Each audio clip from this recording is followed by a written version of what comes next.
नमस्कार दोस्तों, मैं संतोष कुमार आपका स्वागत करता हूं हिंदी मंत्रा ऑनलाइन क्लासेस में।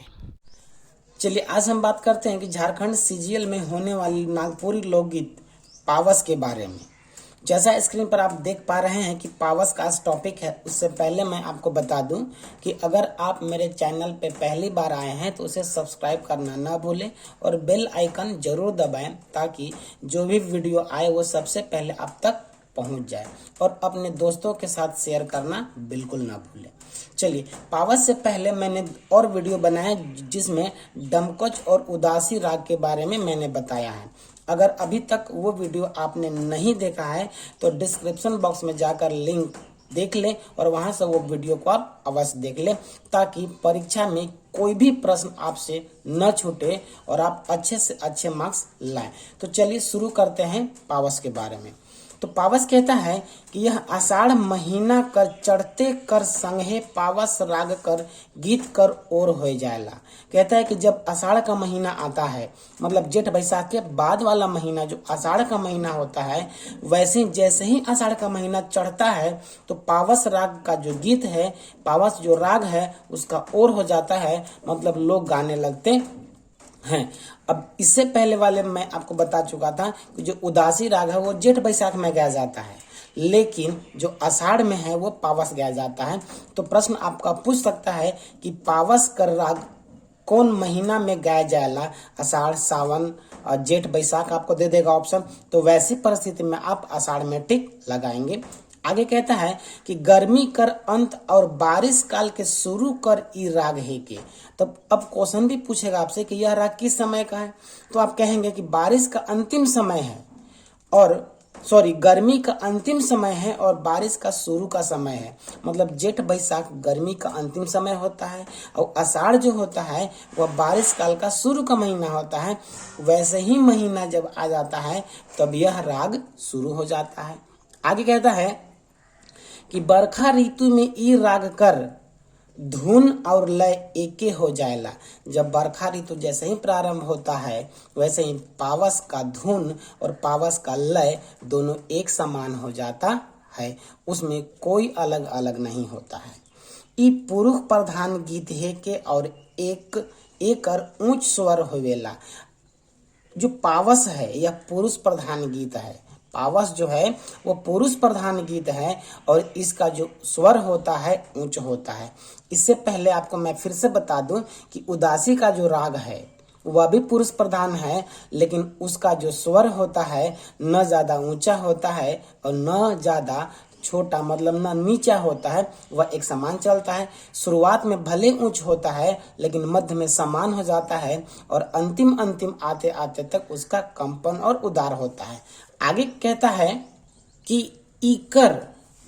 इकर में मूढ़ रूप से बरखा सिंगार बीरह वीर मनक भाव कर गीत ओज गुण में गावल जाएला।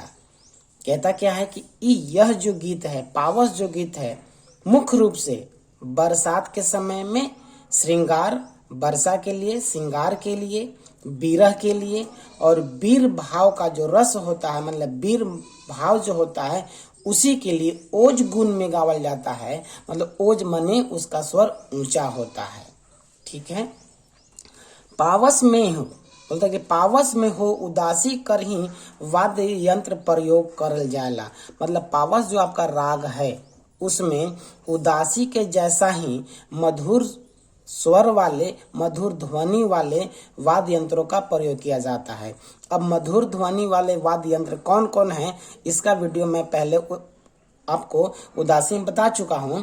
आप वहां से जाकर इसको आप देख सकते हैं कि कौन कौन वाद्य यंत्र उदासी राग में गाए जाते हैं, तो वहां से भी आप इसको देख सकते हैं। आगे कहता है कि प्रकृति कर ध्वनि जैसे बरखा कर फुहार, बूंद कर रदबद रदबद, बादल कर गर्जन ठनका और मोर कर शोर पावस मन में जो होता है, मोर कर शोर मन पावस राग में साथ देवेला। यानी कि प्रकृति का भी ध्वनि होता है, प्रकृति का भी जो आवाज होता है वह पावस राग में साथ देता है। तो आखिर प्रकृति राग जो है प्रकृति ध्वनि है वो कौन कौन है, तो बरखा कर फुहार है, बूंद कर रदबद रदबद है, बादल कर गर्जन है, ठनका है, और मोर का जो स्वर है, जब बारिश शुरू होता है तो मोर अपने पंखों को फैलाकर एक अजीब मनमोहक मधुर आवाज निकालते हैं, वही मोर का जो स्वर है पावस राग में साथ देता है। आगे कहता है कि जब इसे लोग गाते हैं तो लोगों में उमंग आ जाता है। ठीक है, आगे आगे हम देखते हैं ई राग में ई राग कर गान समय आषाढ़ महीना से लेके सावन महीना तक मानल जाला।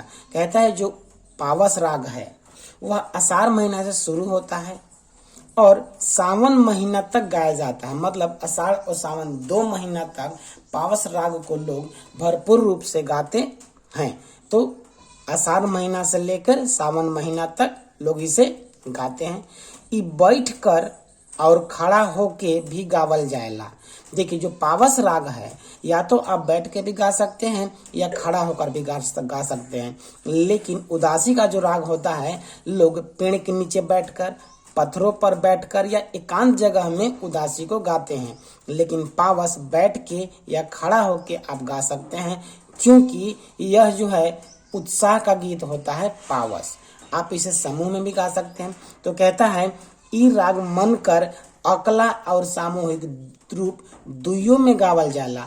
देखिए खुशी का जब मौसम होता है तो आप अकेले भी गा सकते हैं या फिर आप सामूहिक रूप से भी इसे गा सकते हैं, लेकिन जो उदासी राग होता है वह अकेला ही गाया जाता है।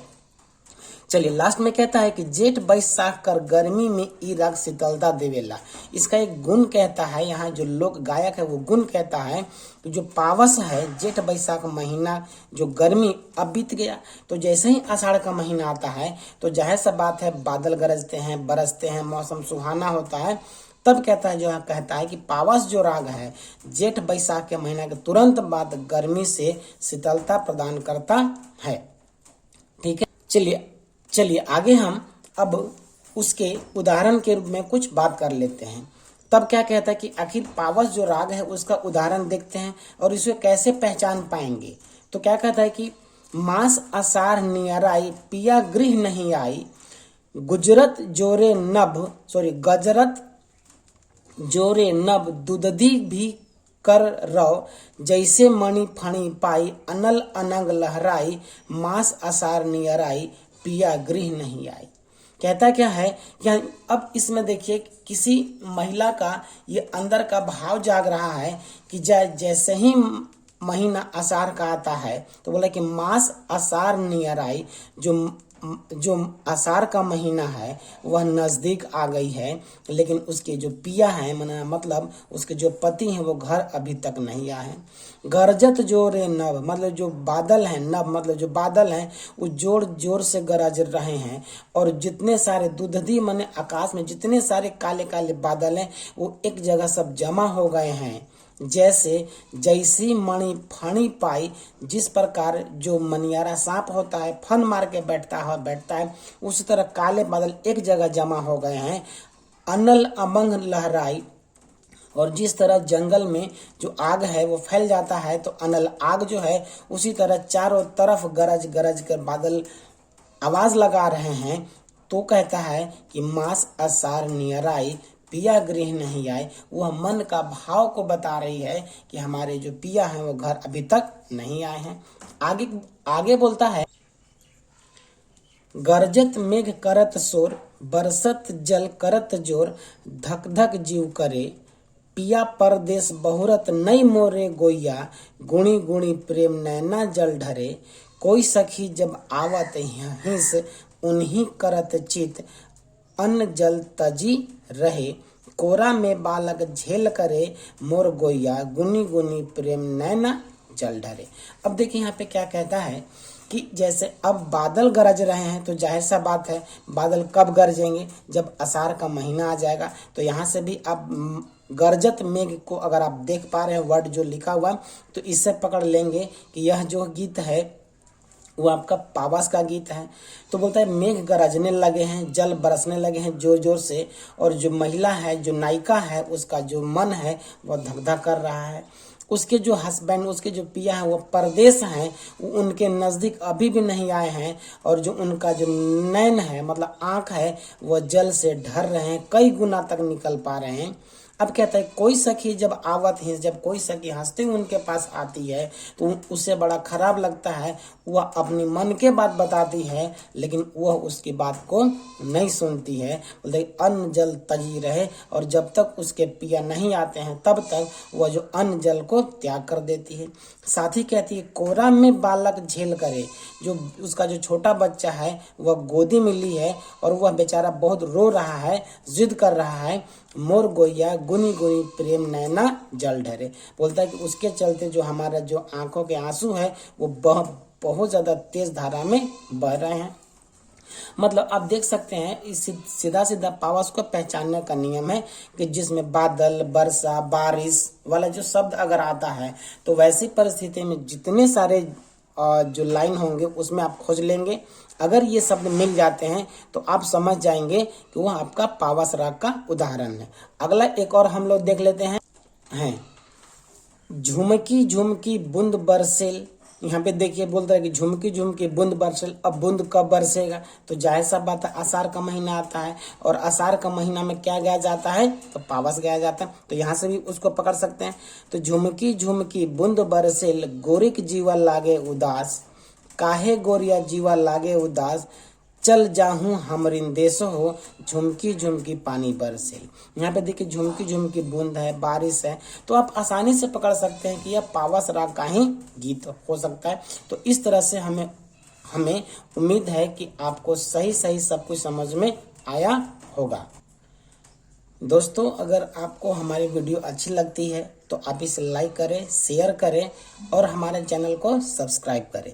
चलिए अगले वाले भाग में हम पढ़ेंगे जो शेष जो राग बच गए हैं उनके बारे में। एक बार फिर आपसे आग्रह है कि अगर आप मेरे चैनल पर नए हैं तो उसको सब्सक्राइब करें। वीडियो देखने के लिए आप सभी का बहुत बहुत धन्यवाद।